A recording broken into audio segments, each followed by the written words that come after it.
창세기 이야기는 누구나 다 들어본 적이 있는 말씀이라 좀 길어서 처음하고 끝만 읽었습니다. 이번 주부터는 성경의 첫 번째 책이자 가장 중요한 책이라고 할 수 있는 창세기를 나누려고 합니다. 성경은 형식적으로 보면은 구약 성경하고 신약 성경 이렇게 나눌 수 있지만은 실제적으로는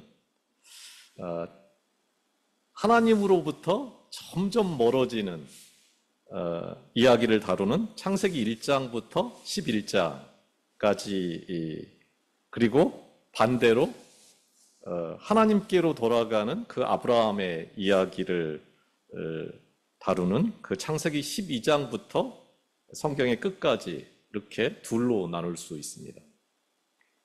따라서 이 창세기에 대한 바른 이해가 없으면은 이어지는 성경 65권이 뭘 말하는지를 제대로 알 수 없을 만큼 정말 중요한 위치를 차지하고 있습니다. 건축물로 치자면은 뼈대 중에 뼈대, 또 기초 중에 기초라고 할 수 있겠습니다. 만약 우리가 이 창문을 통해서 바깥 세상을 이렇게 보지요. 그렇게 이제 한다고 생각한다면은 이 창세기가 바로 그 창문에 해당하는 것입니다. 또 다르게 표현해 보면 요즘 이제 가을이니까 산행을 많이 사람들이 가지요. 우리가 등산한다고 하면은 산 입구에서 제일 먼저 보는 게 뭐지요? 그 약도, 등산로의 약도, 그 전체를 보는 그림일 것입니다. 그 약도, 그 큰 그림에 해당하는 게 바로 창세기라는 성경입니다. 아무튼 창세기가 이제 너무나 중요한데요. 그 중에서도 가장 중요한 게 1장부터 11장까지입니다. 그 내용을 가지고 이후의 모든 것들을 설명하는 거예요. 이 부분을 어떻게 이해하느냐, 이 11장을, 그거에 따라서 성경의 나머지 부분이 완전히 다르게 보입니다. 문제는 이 부분에 대한 해석이 그렇게 만만치 않다는 거예요. 어쩌면 성경에서 가장 어려운 곳입니다. 문제는 왜 이렇게 어렵느냐, 이게 하면은 가장 오래된 이야기, 그 누구도 본 적이 없는, 볼 수가 없는, 증명할 방법이 없는 이야기들이면서 가장 근본적이고 가장 본질적인 이야기를 다루는데, 그거를 좀 쉽게 설명해 놓으면 좋겠는데 가장 함축적으로 또 시적으로 문학적으로 아주 세밀하게 정교하게 이 표현들을 만들어 놨습니다. 오늘은 특별히 1장 세상을 창조한 이야기를 이제 함께 나누려고 하는데요. 누가 언제 어디서 왜 이런 이야기를 오늘의 형태로, 우리가 읽는 오늘의 이 형태로 완성해 놓았는지에 초점을 맞추어서 함께 생각해 보는 시간을 가지려고 합니다. 창세기 1장 1절입니다. 태초에 하나님이 천지를 창조하시니라. 천지, 하늘과 땅이지요. 이런 표현을 이제 총칭어법, 어려운 말이죠. 총칭어법 이럽니다. 하늘과 땅을 말하는 게 아니고 그 하늘과 땅 사이에 있는 모든 것을 다 말하는 것입니다. 그 어떤 것도 하나님을 떠나서는 존재 자체가 불가능하다는 것입니다. 이어서 1장 2절은 이렇게 시작되죠. 땅이 혼돈하고 공허하며 흑암이 깊음 위에 있고 하나님의 영은 수면 위에 운행하시니라. 땅이 혼돈하고 공허하며, 혼돈은 아직 형태가 없다는 말이에요. 형태가 없다는 말이고, 공허는 텅 비어 있다는 말입니다. 건축물로 치자면 아직 이 건물을 지을 때, 아직 건물이 없을 때, 이 건물을 이렇게 형태를 만들어서 짓는 거, 그 건물의 형태가 아직 없는 것을 혼돈이다 이럽니다. 그리고 이제 건축물이 이렇게 지어졌어요. 그 다음에는 뭘 해야 되죠? 이 안에 의자도 채우고 뭘 채워넣어야 되죠? 이 공허하다는 말은 건물은 지어졌는데 아직 그 안에 아무 물건도 채워지지 않은 상태를 공허하다 이럽니다. 이 상태에서 혼돈과 공허의 상태에서 6일간 하나님이 천지를 창조합니다. 처음 3일간은 뭘 만드냐면 혼돈을 없애는, 그러니까 형태를 만듭니다. 건축물을 짓습니다. 첫날은 빛을 만들고, 둘째 날은 하늘과 바다를 만들고, 셋째 날은 육지를 만듭니다. 그리고 육지에서 식물이 자라게 합니다. 이렇게 기본적인 공간, 형태를 만든 다음에 4일째부터는 그 공간을 채우기 시작합니다. 4일째는 빛을 주관할 해와 달과 별을 만들어서 채우고, 5일째는 하늘과 바다를 채웁니다. 하늘에는 새를 만들고 바다에는 물고기가 살게 합니다. 6일째는 그 3일째 만들었던 식물들을 먹고 살 육지의 동물들을 만들고 마지막에 사람을 만듭니다. 하나님께서 사람을 만든 이유는 앞서 만든 그 모든 것들을 누리고 다스릴 그 하나님의 대리 통치자, 그러니까 왕적인 존재로 세우는 것이었고, 특별히 하나님의 형상으로 지음을 받았습니다. 그리고 이제 우리가 아는 바와 같이 그 이야기들이 쭉 지나가고 2장 1절에 가면은 마침내 창조가 끝납니다. 그러니까 1장 1절하고 2장 1절이 말이 이렇게 뒤집혀 있습니다. 똑같은 단어를 마칩니다. 시작했고 마칩니다. 그리고 그 일곱째 날에 하나님이 그날을 축복하고 그날을 거룩하게 구별하고 모든 일을 멈추고 안식합니다. 가장 깊은 평안을 누립니다. 그러니까 창세기 1장 1절, 2절에서 시작된 창조가 마침내 2장 1절에서 3절에서 완성이 되고 그 모든 혼돈과 공허와 흑암은 물러가고 깊은 안식이 주어집니다. 모든 게 누가 하죠? 하나님이 하신 일이고 하나님만이 하실 수 있는 일이고 그 중심부에 주인공으로 사람이 놓입니다. 그리고 그 사람에게 무엇이 주어지는 것으로 결론이 나냐면 쉼, 가장 깊은 평화, 안식, 그것을 누리게 하려는 목적을 쓰고 있습니다. 7일간의 창조, 성경에는 이 7이라는 숫자가 정말 많이 나타나는데 특별히 창세기의 창조 기사는 모든 것이 아주 정교하게 7이라는 숫자로 이렇게 배치되어 있습니다. 아주 중요한 모든 표현들, 모든 단어들이 다 7의 배수로 나타납니다. 7번, 14번, 35번 모든 게 다 7의 배수로 아주 의도적으로 배치되어 있습니다. 완벽하다는 거예요. 이 7을 맞추기 위해서 어떤 경우에는 일부를 생략하기도 하고 일부를 추가하기도 합니다. 모든 게 리듬을 갖고 또 균형과 조화를 이루도록 한치의 빈틈도 없이 그 단어 하나하나가 다 정교하게 수놓아져 있습니다. 이 창조의 기사를 두고 수많은 사람들이 질문하고 논쟁합니다. 창조론이냐 진화론이냐를 묻기도 하고 수많은 고대 근동의 창조 설화 혹은 신화하고 비교를 하기도 하고 이게 창조가 실제냐 아니면 이게 신화냐를 묻기도 합니다. 1.1획도 문자 그대로 믿어야 한다는 사람들과 이 표면적인 내용들보다도 그 이면에 있는 가장 본질적인 내용을 봐야 된다는 분들까지 늘 평행선을 그립니다. 나름대로 다 그런 게 필요하고 또 알아볼 가치들이 있는 것은 분명합니다. 그런데 가장 중요한 질문이 빠진 느낌입니다. 왜냐고 묻는 왜라는 질문입니다. 모든 거에는 다 이유가 있고 목적이 있을 텐데 창세기 1장은 누가 왜 기록했을까요?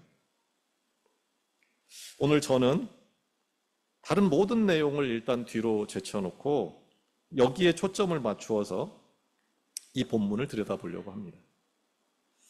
이미 구전으로 전해 내려오던 이 창조의 이야기를 오늘 우리가 읽고 있는 이 형태로 최종 편집한 사람들은 누구일까요? 그리고 그들은 그 수많은 이야기 속에서 왜 이 창조의 이야기를 책의 첫머리에 가져다 놓았을까요? 그저 세상이 이렇게 창조됐다는 사실, 그 지식, 그 역사, 그 과정, 창조의 과정을 알리고 싶어서 그랬을까요?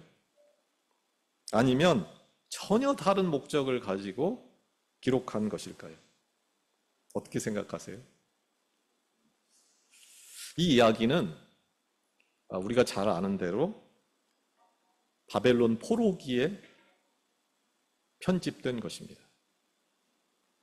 그들에게는 정말 있을 수 없는 일이 일어났지요. 나라는 망하고 가정은 다 파탄나고 성전이 무너집니다. 단순한 문제가 아닙니다.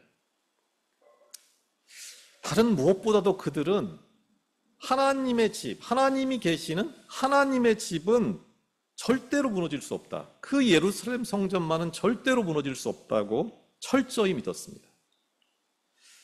그들은 율법이 정한 대로 철저하게 제사를 지내고 안식일을 지키고 음식법을 지키고 정결하고 거룩한 삶을 사는데 자신들의 전부를 걸며 살았습니다. 그런데도 불구하고 그들은 하루아침에 망합니다. 망하는 정도가 아니고 철저하게 부서집니다. 다시는 일어설 수 없을 만큼 그들은 비참하게 짓이겨집니다. 모든 것이 다 끝장이 났습니다. 그들은 묻지 않을 수 없었습니다. 하나님 왜 이러십니까? 하나님이 이토록 무능한 신이었나? 하나님 너무하시는 거 아닙니까? 다시는 일어설 힘도 없고 모든 것이 혼돈스럽고 모든 것이 공허하고 다시는 새벽이 올 것 같지 않은, 다시는 희망의 그림자조차 볼 수 없을 것 같은 가장 비참하고 가장 고통스러운 밤을 보내면서 그들은 묻고 또 물었습니다. 그런 그들에게 답으로 주어진, 그런 그들에게, 그들의 귀에 들려진 그 하나님의 음성, 다시는 일어설 수 없을 거야, 그렇게 생각하던 그들을 다시 일으켜 세우는, 그들이 다시 일어설 수 있도록 한 소리, 그게 바로 오늘 우리가 함께 읽고 있는 창세기 1장입니다. 다시 볼까요? 1장 2절입니다. 땅이 혼돈하고 공허하며 흑암이 깊음 위에 있고 하나님의 영은 수면 위에 운행하시니라. 모든 것이 혼돈, 공허, 흑암뿐인 현실에서 그 울부짖음, 그 비명소리를 품에 안고 잠잠히 일하시는 하나님의 영, 그 영의 운행하심을 보라는 것입니다. 여기서 운행한다는 말은 새가 날개로 알을 덮고 보호하고 품고 있는 것을, 그 이미지를 담고 있는 언어입니다. 그 하나님이 오늘 아무런 소망도 아무런 기대도 할 수 없는 그 캄캄한 어둠, 죽음 같은 어둠으로 가득한 사람들에게 다가와서 말씀하는 거예요. 그게 1장 3절입니다. 하나님이 이르시되 빛이 있으라 하시니 빛이 있었고, 자신들이 누리고 살아왔던 그 모든 시간들이, 그 모든 밝은 빛들이 하나님께로부터 왔었음을 기억하는 것입니다. 그 하나님이 다시 말씀하시면 그 빛이 다시 자신들의 삶에 임할 수 있음을, 그 말씀이 얼마나 소중했던가를, 그 말씀에서 떠났던 삶을 회개하는 고백입니다. 그런가 하면은 어그러진 모든 것들이, 무너진 모든 것들이 제자리를 잡고 먹고 살 걱정이 없고 필요한 것들이 그 풍성하게 채워지는 그 상황이 다시 올까? 바벨론의 노예가 돼가지고 인간 이하의 취급을 받는, 온갖 모욕과 버림을 받으며 만물의 찌꺼기 같은 삶을 살고 있는 상태인데, 내가 과연 하나님의 형상으로 가장 존귀한 자로 인정받고 보호받으며 다시 살 날이 올까? 나 하나도 감당이 안 되는 비참하고 비천한 상태인데 너무나 무가치하게 느껴지고 모든 것이 산산이 무너진 상태인데, 이런 내게도 과연 새날이 올 수 있을까? 그 좋고 좋은 날들이 다시 내 인생에도 찾아올 수 있을까? 그것은 누가 봐도 불가능하다. 그건 불가능해. 라고 말하는 사람들에게, 그렇게 말하는 사람들에게 하나님의 음성이 다시 들려옵니다. 그게 31절입니다. 하나님이 지으신 그 모든 것을 보시니 보시기에 심히 좋았더라. 저녁이 되고 아침이 되니 이는 6째 날이니라. 저녁이 되고 아침이 온다는 거예요. 하나님의 음성은 이렇습니다. 심히 좋은 날이 온다. 말로 표현할 수 없을 만큼 좋고도 좋은 날이 온다. 단 하루가 아니라 날에 날을 이어서 첫째 날, 둘째 날, 날이 갈수록 더 좋고 좋은 일들이 끝도 없이 연이어 이루어질 거다. 언제? 말씀이 임할 때, 내가 하나님의 말씀을 들을 때, 그 말씀이 내 인생 가장 깊은 곳에 들려질 때, 내 영혼에 심어질 때, 그때 네가 살아나고 너를 통해서 그 온갖 좋은 것들이 온 세상에 흘러갈 거다. 그렇게 선포하면서 생각을 고쳐먹는 것입니다. 그들은 그곳에서 개처럼 살았습니다. 하루 종일 죽도록 일하고 저녁이 오기만을 기다리는 삶이었습니다. 저들의 삶에는 쉼이라는 게 없었고 숨을 쉴 수 없을 만큼 고통스러운 일들이 파도처럼 밀려왔습니다. 기댈 곳이 없고 아무 낙이 없는 삶. 한 개인이 아니라 나라 전체가 뿌리 뽑힌 채 내동댕이 쳐진 삶이었습니다. 제가 실제 어제 이 마당에 뽑아놓은 잡초를 보면서 뿌리 뽑힌다는 게 뭔지를 그냥 알겠더라고요. 이제 다 끝났는가 하는 그 상태. 이런 내 삶에도 쉼이 찾아올까? 불안과 공포만이 가득한 내 삶에 그 누구도 흔들 수 없는 깊은 안식이 찾아올까? 그것은 불가능해. 라고 답할 수밖에 없는 그 환경에서 다시 하나님의 음성이 들려옵니다. 그게 2장 3절입니다. 하나님이 그 7째 날을 복되게 하사 거룩하게 하셨으니 이는 하나님이 그 창조하시며 만드시던 모든 일을 마치시고 그날에 안식하셨음이니라. 예배를 드리던 건물 성전은 무너졌지만 그분은 이제 시간 속에 성전을 세웁니다. 그 누구도 무너뜨릴 수 없는 시간 속에 성전을 세웁니다. 얼마든지 하나님을 만날 수 있다는 거예요.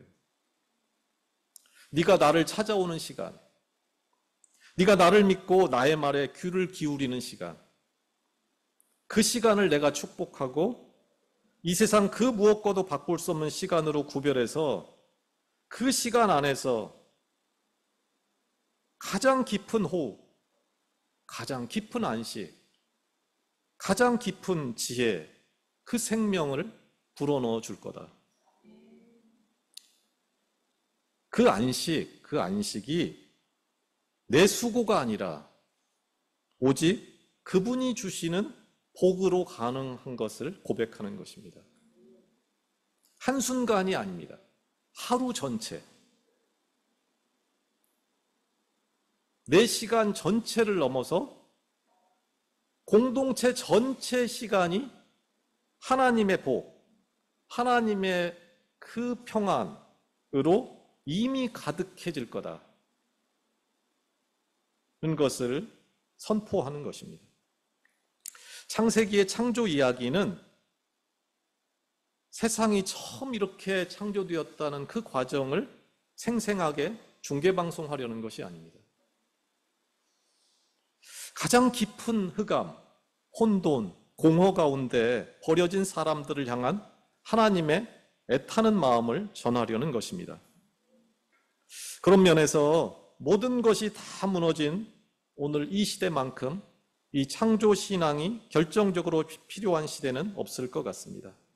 그 창조 신앙, 그 음성을 듣는 개인과 공동체가 절실하게 요구되는 시대도 없을 것 같습니다. 창조는 어제 일을 말하려는 것이 아니고 오늘을 사는 우리에게 들려지는 새로 시작하자는 음성입니다. 모두가 어렵지만 우리의 이 어두움, 이 비참함, 이 고단한 삶이 오히려 우리를 영원한 말씀으로 인도하는 기회가 될 것으로 믿습니다. 그들은 바벨론 포로로 끌려간 다음에야 비로소 가장 깊고 가장 본질적인 질문을 던질 수 있었습니다. 삶을 송두리째 바꿀 수 있었습니다. 인간적으로 보면 이미 모든 것이 끝장난 곳에서 더 크고 원대한 새 일을 행하시는 하나님의 능력을 만나게 된 것입니다. 요한복음 1장 9절입니다. 참빛, 곧 세상에 와서 각 사람에게 비추는 빛이 있었나니. 누구에게 비췄다고요? 각 사람에게. 각 사람에게, 우리 한 사람 한 사람에게 오늘도 비치는 그 참빛, 그 빛이 여러분과 저를 초대합니다. 너로 말미암아 세상 모든 사람에게 빛이 비추리라. 너로 말미암아 세상 모든 것들이 서로 조화를 이루고 내가 그토록 원하던 방식으로 귀하고 귀하게 대접받고 가장 깊은 평안과 안식을 누리게 될 거다. 그 소원이 이 땅에 이루어지게 하는 그 길에 네가 함께하면 너무 좋겠는데, 그게 꼭 너였으면 좋겠는데, 나와 함께 그 길을 걸어주지 않겠느냐. 너무 이상하지요? 하나님은 강제할 것 같잖아요. 내가 하나님께 부탁해야 될 것 같잖아요. 그런데 하나님은 우리에게 부탁합니다. 나랑 걸어주지 않을래? 나랑 함께 하지 않을래? 그 새로운 나라, 그 새로운 생명, 그 새로운 길을 나와 손잡고 함께 걸어주지 않겠느냐. 그렇게 초대합니다. 바벨론이 영원할 것 같고, 이 시대의 어둠이 영원할 것 같고, 지금 내 인생을 짓누르는 사람들과 사건들이 영원할 것 같지만, 모든 것은 창조의 하나님의 손 안에 있습니다. 하나님이 내 인생을 보고 있다. 그것을 아는 것이 전부입니다. 참 빛이신 오직 한 분, 그 예수님의 손을 잡고 그와 한편이 되는 순간 모든 어둠은 힘을 잃습니다. 이 한 주간 그 전능하신 하나님의 손길이 보이고 그 하나님의 마음이 보이고 그 하나님이 주시는 평화가 임하기를 원합니다. 내가 만드는 세상이 아니라 하나님이 만드시는 세상. 내가 만드는 빛이 아니라 하나님이 만드신 빛. 내가 어떻게든 만들어 보려는 안식이 아니라 하나님이 만드신 안식만이 영원하고 가장 행복할 수 있다는 것을 깨닫는 은혜가 부어지기를 원합니다. 하나님은 오늘도 여러분과 저에게 말씀합니다. 빛이 있으라. 너의 삶에 빛이 있으라. 그분은 얼마든지 여러분과 저의 깊은 어둠뿐 아니라 이미 무너진 이 시대의 어둠을 몰아내고 참 빛으로 채우실 수 있습니다. 원하기는 헛개비 같은 것들을 붙잡던 손을 내려놓고 그것 없이도, 그런 것 없이도 얼마든지 우리 인생을 새롭게 하실 그 하나님의 능력의 말씀만을 신뢰하며 그 나라가 오게 하는 삶을 살아가기로 결단하는 우리가 되기를 간절히 축원합니다. 기도하겠습니다. 하나님 아버지, 우리 성도들의 삶에 온갖 어그러진 것들과 아픈 것들과 고통스러운 것들이 가득합니다. 비명소리 없는 사람이 없고 무거운 짐을 지지 않은 사람이 없습니다. 내 하나님이 어디 있느냐? 내 기도의 능력이 어디 있느냐? 묻는 물음이 가득합니다. 하나님, 원하기는 그 음성을 들려주시옵소서. 온갖 거짓과 속임을 깨부수는 그 말씀의 권능이 우리 성도들의 삶의 실제적인 빛으로 드러나게 하옵소서. 말씀을 만나게 하시고 만지게 하옵소서. 부질없이 헛개비 같은 것들을 의지하지 말고 노략질하는 이리 같은 소리에 혹하지 말고 오직 하나님의 나라가 이 땅에 임하게 하는 그 영원한 생명길에 기쁨으로 동참하는 우리가 되게 하옵소서. 내가 그동안 하던 그 모든 죽은 것들과 헛된 일들을 버리고 이 아픔을 넘어 얼마든지 우리를 새롭게 빚으실 예수 그리스도의 이름으로 기도합니다. 아멘.